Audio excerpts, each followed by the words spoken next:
KYXY getting healed up by the Soul Rip here by the Undying. There comes Funnick in with the balls. 3 heroes down at the moment. They've managed to pop the Aegis here on Storm Spirit. Can they kill him for the second time? That's going to be the real testament to see if they can do it. But no, KYXY is out of there. They're going to go for the easier target. Looking for Mushi. Mushi eats the cheese. He's a bit of a fan of the old Gorgonzola. Trying to continue to fight this. Blood Bright's been thrown down. A Force bringing Kessigima low. Kissing still alive at this moment in time. KYXY just doing too much. Mushi low. Needs the life steal. Isn't going to find it. Mushi's going to drop. KYXY getting psyched up. Can they kill the Storm? Yes, they can! It's a team wipe! Fnatic hit the deck, and Na'Vi are able, for what seems to be the first time in forever, take an incredibly convincing fight against Fnatic. What a performance. They're going to force buybacks here, too. Seneko TP's mid straight away, forces Mushi to buy back into the game. The Storm's going to be up in 20. KYXY had a lot of Bloodstone charges for that, but that was cheese. That was Aegis. They forced 1 buyback?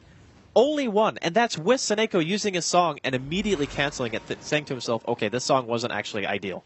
So the fact that Na'Vi, they get that huge weave stack going, they chase out with mass minus armor. This Naga Siren is insanely tanky at this point, has a diffusal blade. She can just upgrade it if she wants, buy moon shards, and pretty much Boots of Travel level 2. I think he actually has enough money for everything, if he wants to do that.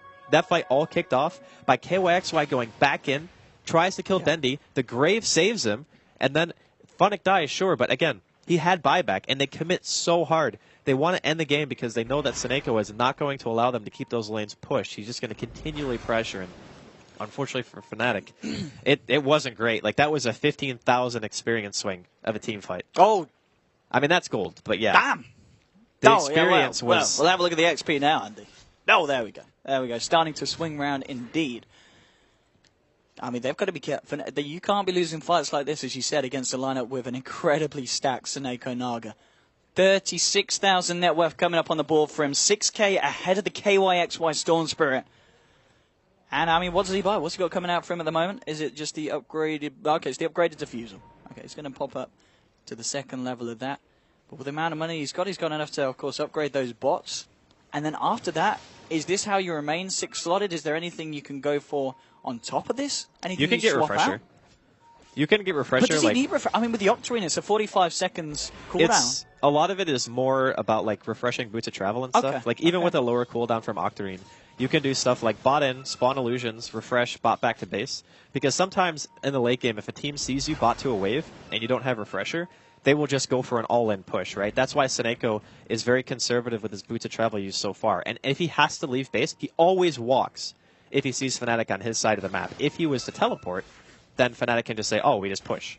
But if you get refresher, you have a lot more opportunity to play around with it and make a little bit more space and deal more damage to the tier 3s by being able to use your bots twice in succession. So he can go that.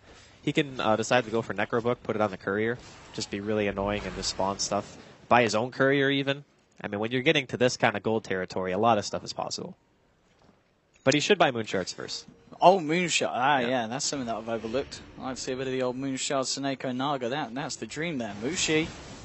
He's being eyed up here by Na'Vi, and here we go straight in onto Mushi with the Hex as well. Can they bring him down? Yes, they can! That's your Bloodseeker down for 2 minutes. Let's have a look at the buyback, because it doesn't look like it's available. KYXY trying to fight back here, pulling in Artstar here. Artstar getting low, but with the Ghost Scepter going to be okay. And now as Na'Vi continues to fight, KYXY is incredibly low on mana, needs to be careful. There is a freezing field coming out from Kessigima, but doing enough, but the Roar's punch there from Funnick will cancel it. They lose KYXY as well. He will buy back straight away, but Kessigima on the sidelines. The Mushi Bounty Hunter, Bloodseeker down as well. They don't have buybacks. Seneko there with a clutch song. TP's out. The Na'Vi side will escape. They did lose Funnick and Artstar off the back of that, but the fact that they were able to get Mushi off the map for 90 seconds is huge. And okay, there's your 7th slotted item. It's going to be the Necro 3 picked up by Seneko. He wants to get the push on. He bought his own courier too. A Hex picked up by Havorst as well. I mean, this game is going from spectacle to spectacle.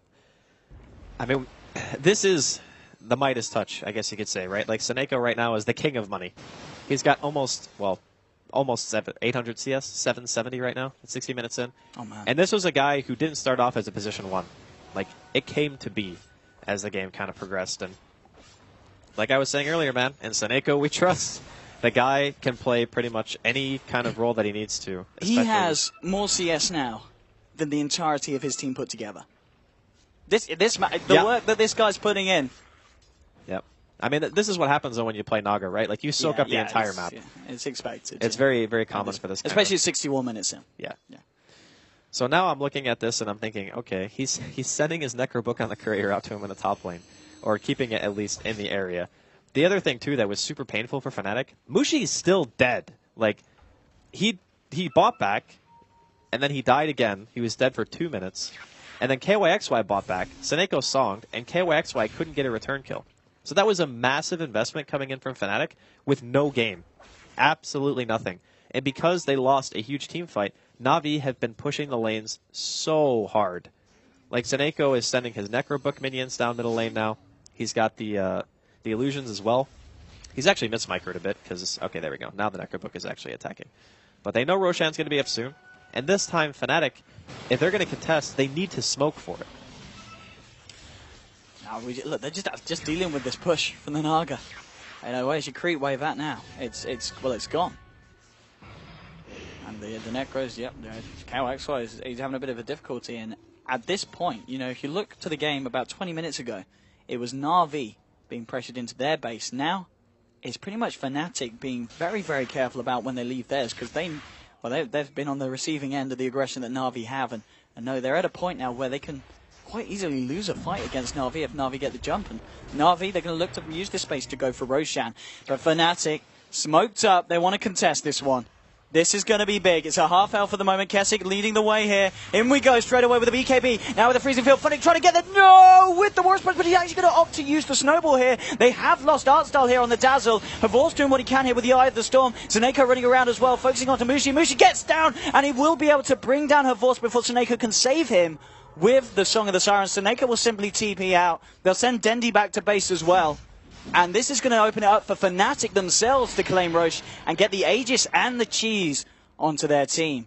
A big win there for Fnatic. That was such a good timing. Like, Seneko not being there at the start of the fight, Mushi just going in straight away, killing one of the highest net worth heroes. Like, they took out Havost, and as soon as he dies, it's automatically just, they can't fight anymore. Artstyle, I think, was the first one who dropped a little bit further to the right, inside of the river. But it was all about taking away the Aegis from Na'Vi. There's also a gem that was dropped as well. I believe that is Artstyle's gem. They didn't spot that out. So we'll see if the team recovers that one. It's still kind of important to have gem, but for now, it's more just about like who wins the next couple of engagements. And Vision right now definitely favoring Fnatic. They've gotten a couple of wards down. And that smoke, you kind of have to anticipate that play from Fnatic, because when you see the lanes pushing in and Fnatic's not showing on the map, it becomes fairly obvious, okay, well, they're sitting in the base or they know we're doing Roche. So it felt like Na'Vi maybe weren't fully prepared for that, or at the very least, Seneko wasn't close enough to the pit to really have the impact that he was looking for. By the time he got the song off, it was already a little bit too late. And with the use of that Aegis and Cheese, maybe Fnatic, maybe they get one more shot here.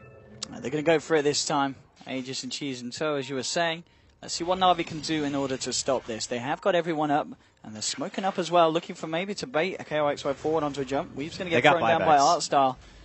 Lotus Sword popped onto KYXY as well to help him against these Scythe initiations. And here we go. Okay, Fnatic in with the Warriors punch. They just have to follow it up now. KYXY is a little piggy punch. He's trying to chase it down. Look at the damage he is doing here. Havorsto did get the static link off. And now the ensnare holding Mushi back in place. Ohio and KYXY grouped up. Then he has got the Dream Call available, and when your Rift comes out with the BKB there straight away, they're trying to get Kessigimba getting low. They will bring down the Crystal Maiden. Snowball coming out just in time here from Fnatic. Mushi getting low. Look at the damage Havorst is doing. It's doing too much. Mushi's going to fall. KYXY trying to fight through this one. Seneko getting at the Mirror's Image and now chasing down Mushi. Mushi's fairly speedy, trying to run himself away. Here we go. Now he's popping down the Blood Bright. Can they kill Mushi? Getting low. The damage again. Havorst doing so much with the AC and everything. Mushi can't run himself out of this one. Now they look towards Ohio. Ohio will get the Hex out onto Seneko, but KYXY, he's saved up from Dendi. KYXY gets Warriors punched here by Fnatic. Ohio trying to duke it out into the sideline here with the Glimmer Cave. Havorst incredibly low, but he's got the shallow grave here from Artstyle. Mushi, can he fight it? Can he get the lifesteal? No, he won't get the lifesteal. We'll get the kill though. He's getting so ripped up. Mushi, he's going to live. It's a double kill for Mushi. He'll clear out the creep waves as well. A TP was being attempted by Na'Vi. There's a buyback from Havorst, a buyback as well from Seneko. But the side of Fnatic, they back off after that one. And what a fight. So Na'Vi essentially all dying in that one. Only 3 dropping on Fnatic with the buyback from Mushi. But that buyback from Mushi pretty much did secure them that team fight. As he came back in, was able to get a double kill against Na'Vi. And we can see a fairly hefty gold swing, adding up to, well, pretty much over 8,000 difference created between the gold and XP. A little slightly less, but the money certainly favouring the side of Fnatic because of all those buybacks that Na'Vi did have to expend there. Fnatic or Mushi made it so worth it. Like he made his buyback pay for itself in full. Like there's no way that they have to buy back on anyone on the side of Na'Vi if Mushi is dead after that Aegis and they don't continue pushing it in. So the fact that his buyback paid for itself, it was so close to being him just having a dieback. And if that happened, Na'Vi would have just probably walked down the lane and just won the game. Because both of their cores had to buy out at that point. And if you're alive and you know Mushi's dead for 2 minutes, it's like, okay, well, we pretty much just, at the very least, take your mid-racks. Because that's plenty of time at this stage, given how inflated everyone's damage is. But now, Fnatic, they have to play so careful. They're taking these team fights with Cheese and Aegis, and they're still not winning. I mean, yeah, buyback is always a thing when you're defending your base, but when you have this level of farm, Mushi is almost fully slotted. Like, he can buy moon shards, I guess, and that's about it. But otherwise, like KYXY, he's pretty much in the same boat. He can just buy moon shards. I think he has buyback available. He is the only core, though, on Fnatic who has it. So I feel like it's super risky to take a fight right now. 31 to 20 at 67 minutes in now on the clock. Yet again, in these TI5 group stages, another game that's over an hour. I don't know what the kind of record is of how many. I think it's like 85 minutes. At TI5, the record. I mean, just the number of games that have been this long. There's you mean feels a to be a lot of them, that's been in this tournament so far. It's a very different thing to what we were seeing in previous patches, I can tell you that. It's quite something, and okie dokie, going forward and going out. That was so little bit of a jump there. KYXY is trying to give me a heart attack, dude. Like, if he got hit there and Hex, he was dead. Well, Na'Vi at this point playing very, very carefully, understandably so as well. What's that been upgraded here by Seneca? Still seeing on 5,300 going forwards. Fnatic. Oh, okay, with the Hex from Denny. Can they find Mushi now? KYXY balling in straight away. Pop the BKB as well. Looking for Denny. Denny's been hexed up. Now Denny's got the Lotus Orb on himself, trying to turn it around. Mushi with his BKB and the Lotus Orb. But it's the Song of the Siren from Seneca, maybe setting this one up. Mushi getting low, and indeed he will go down. That's going to be Mushi down for 2 minutes with that dieback effectively. Now looking for KYXY. Can they get him? KYXY, he's getting low, but Kessigimba doing what he can with the freezing field. Pretty big. Kessigimba to fall though. KYXY's out of mana, and the Walrus Punch there. Vonnig be able to finish him off. Buyback from Storm Spirit. Realizes his team needs him to turn this one around. Ohio keeping himself alive. He's got a fair few decay stacks, and there we go. KYXY zipping straight back into the fight. He'll find one. Who's going to go for? He's going to go for Havorst here, pulling him in. They've lost Dendy. They've lost Seneko. Neither of these heroes with buyback available. This KYXY buyback might just win the game here for Fnatic. He's looking for Havorst here. Going forward. Will he be able to get it? Arstal doing what he can to keep him up. Arstal's out. Pig. Pigs don't help people live. They help people eat. And that's going to be it. Potentially 3 heroes down on Na'Vi. Fnatic stuck in the tree line. They're looking for him. Arstal trying to do what he can to keep his team alive. He says, guys, I'm trying my best here. It's not going to be enough. Fnatic will get a shuriken to the backside. Buyback from Artstar, but it's a Dazzle trying to defend the base against 3 very, very angry members of Fnatic who are going to look to take the bottom set of racks and potentially more, because buybacks are not on the menu for Na'Vi. Dear God, man. Between Keswick and KYXY, they totally carried that fight. That CM ulti did so much work. No buybacks on Na'Vi. Fnatic, they're going straight for the throne. That fight looked so good for Na'Vi in the start. That song, completely isolating Mushi with his BKB and killing him straight away 2 minutes off the map. Nothing he could do. He basically sat on the sidelines and watched his team pretty much carry him to victory. I mean, that fight was completely nuts. KYXY and Keswick, OP. That Storm buyback, that was game win. I mean, Na'Vi, they haven't tapped out yet. I mean, it must be frustrating to get to 17 minutes in. Na'Vi. The bounty buys a book. Johnny buys book in their base and pops at the push. Johnny. Good game, well played, comes out from Na'Vi. It was always good at literature. How did Fnatic actually win this game? Like, wow.